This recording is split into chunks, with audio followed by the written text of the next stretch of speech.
Dunchbags, what's going on? It's Landon Remixes here, and it is time for my review of the sophomore album from Cashmere Cat, Princess Catgirl. Magnus Høiberg, aka Cashmere Cat, is a Norwegian pop and electronic music DJ, producer, and artist. Known most widely, I'd say, for his production for other artists. His production catalog is absolutely massive. He's produced for artists such as Kanye West, Ariana Grande, Halsey, Juice WRLD, Tory Lanez, Shawn Mendes, Camila Cabello, Avicii, The Weeknd, Travis Scott, Kid Cudi, Britney Spears, G-Eazy, Ty Dolla $ign, Charlie XCX. You guys get the picture. The list goes on and on and on. Beyond the scope of doing production for pop, hip-hop, and R&B artists, Cashmere Cat's solo stuff has also been massively influential. I would personally consider him to be one of the pioneers of future bass, along with Flume.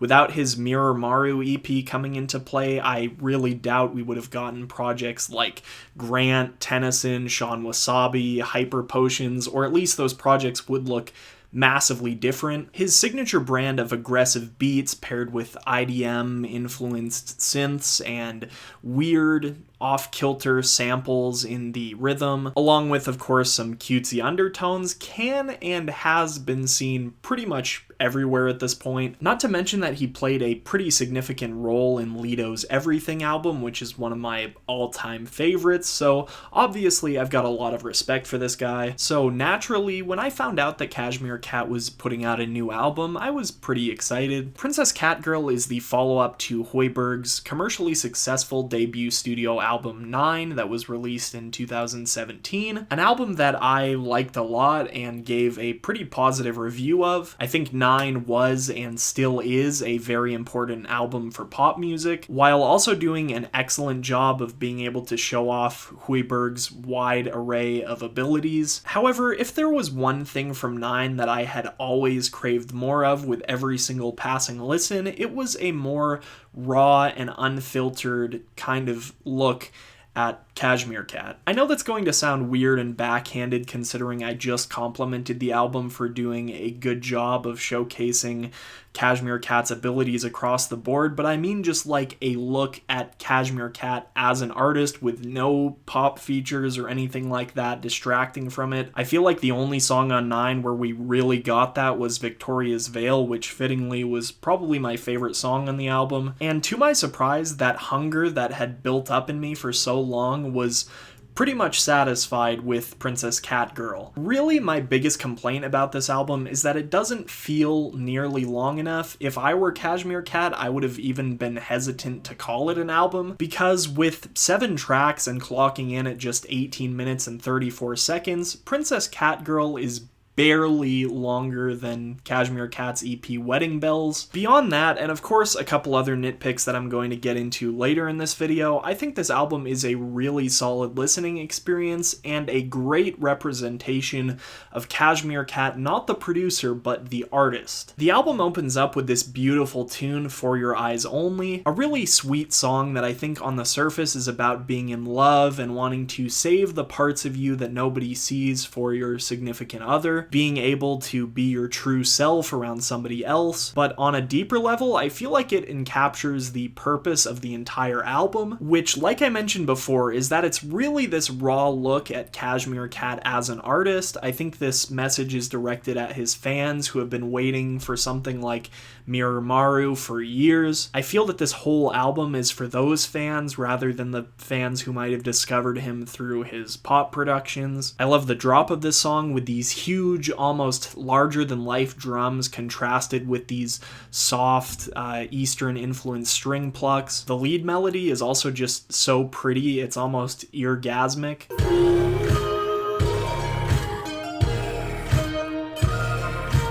The song's pitched-up vocal melody is another thing that I really like about it, particularly in the second verse. I never thought that, chipmunked vocals could be so chill-inducing. The next song features a sample of What a Girl Wants, and can you guess what the song's called? WATERGIRL. It's called WATERGIRL.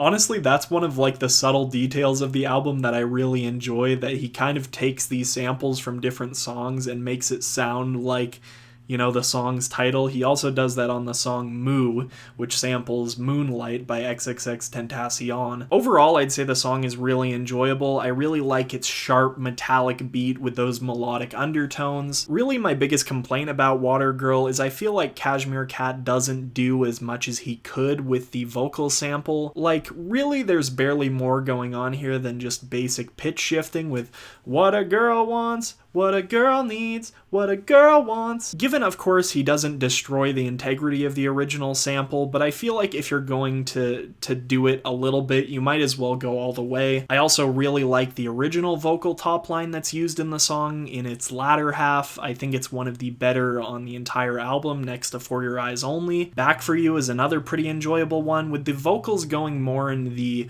R&B rap type wheelhouse. In fact, I wouldn't be all that surprised if Lido did the vocals on this song. Can't really tell because they're pitched up to oblivion, but you know, I still like them anyway. And the song's got a pretty nice structure, climaxing with this kind of vibey 4 on the floor section with these really unique plucks.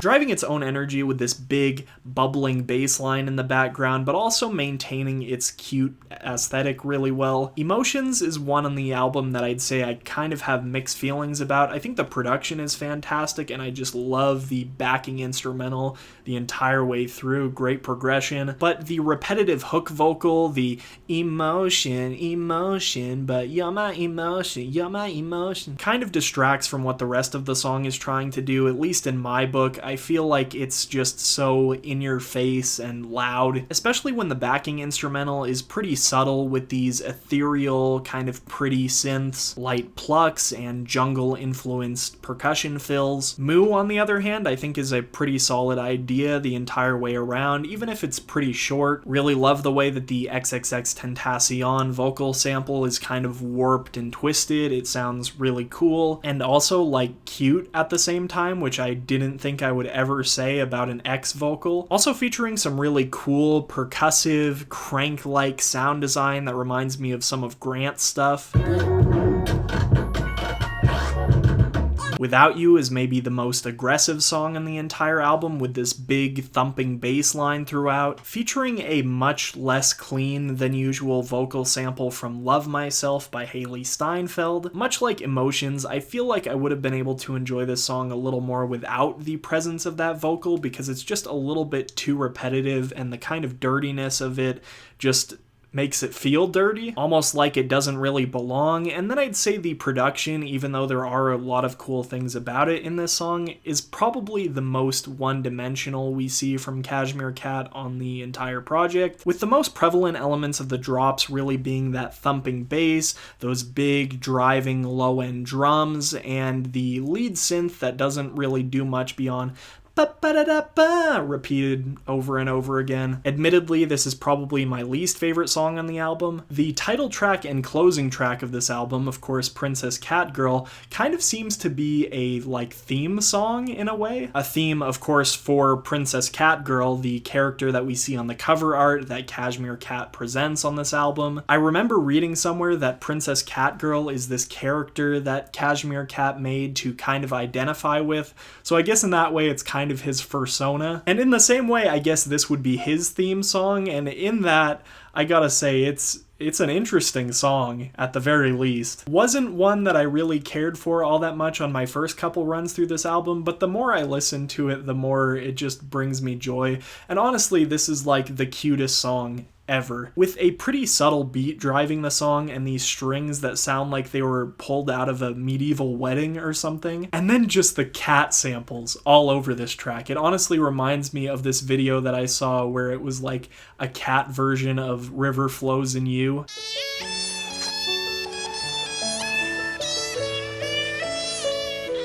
It's so weird, but it's also so cute at the same time that you kind of can't help but love it. To be fair, I guess that really describes Cashmere Cat's music as a whole. Going to circle back and say that this is probably Cashmere Cat's most cohesive project yet. I'm really enjoying it. Like I said before, the major disappointment here is that this album really could have been so much more. I would have loved to see a project in the same style that extended beyond 10 tracks even. For Princess Catgirl, I'm personally feeling a light 7.5 out of 10.